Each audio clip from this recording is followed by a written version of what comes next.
Знаете дека опозиционата СДСМ поднесе измени и дополнување на Законот за аудио и аудиовизуелни медиумски услуги, со кој се предлага укинување на радиодифузната такса и МРТ да се финансира од средства од буџетот. За нас, како Сдружение на новинари, овој предлог на СДСМ е апсолутно неприфатлив од неколку причини. Прво, тој е поднесен во погрешно време. Сметката на МРТ е блокирана и владата преку УЈП го оценува јавниот сервис. Место измени на начинот на финансирање на МРТ, партиите подписнички на Пржинскиот договор требаше да предложат на владата да ги прости долговите на јавниот сервис. Тие долгови не се настанати по вина на Македонската радиотелевизија, туку поради неможноста или немањето желба на управата за јавни приходи да ја собере радиодифузната такса. Второ, за нас е неприфатливо да се напушта досегашниот формат на одлучување во преговорите меѓу партиите за медиумските реформи, каде одлуките за сите точки се донесуваа со консензус. Која е гаранцијата дека овој предлог во ваква форма како што е предложен ќе помине во собрание, освен ако политичките партии од власта и опозицијата нема таен договор за префрлување на преговорите за медиумите од клубот на пратениците во собранието. Трето, со ваквиот предлог се напушта договорот од Пржино, кој предвидува подписниците да донесуваат решенија со консензус. Парцијалниот предлог на СДСМ е во спротивност и со предлогот на европскиот посредник Питер Ван Хојте, и сме на добар пат да ја прокоцкаме ова неповторлива можност за да се направат сериозни реформи во медиумите.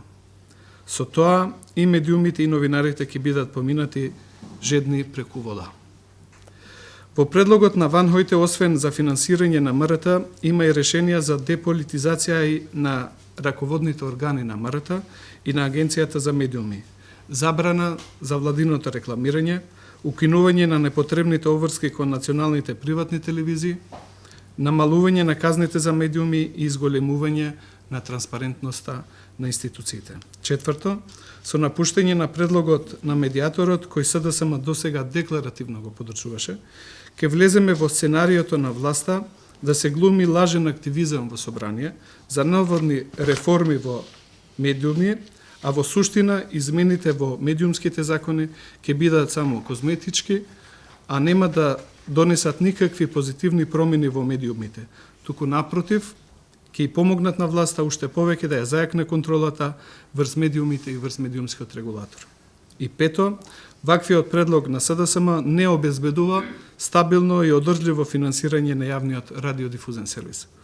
Се менува само начинот на финансирањето, меѓутоа без реално да се зголемат приходите на МРТ. Според проценките, 0,5%, колку што предлага СДСМ да припадна средствата од државниот буџет за МРТ, се околу 15 милиони евра.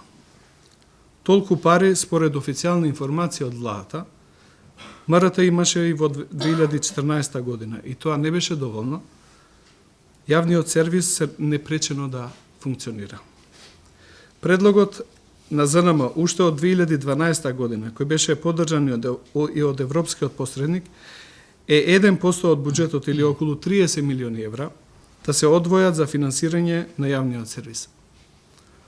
Само тогаш МРТ ќе биде независен јавен сервис, кој ќе служи на интересите на граѓаните и нема да биде инструмент во рацете на политичките партии.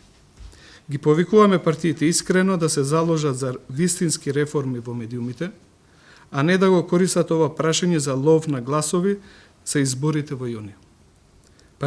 Партиите можат да ги изневерат новинарите и медиумите и да ја манипулираат јавноста, но тоа со ништо нема да ја подобри сликата во светот за Македонија како земја каде масовно се кршат медиумските слободи, исто како во африкански земји каде на власт се авторитарни режими. Со ваквата манипулација со сигурност нема да ја сменат ниту оценката на Европската комисија, која годинава забележа назадување во поглед на слободата на изразувањето и слободата на медиумите. Ги потсетуваме партиите, но и македонската јавност, дека Македонија ако сака да ја задржи препораката за преговори со Европската Унија, треба драматично да ја подобри состојбата со слободата на медиумите. Суштинските реформи во медиумите се и предуслов за кредибилни и слободни избори.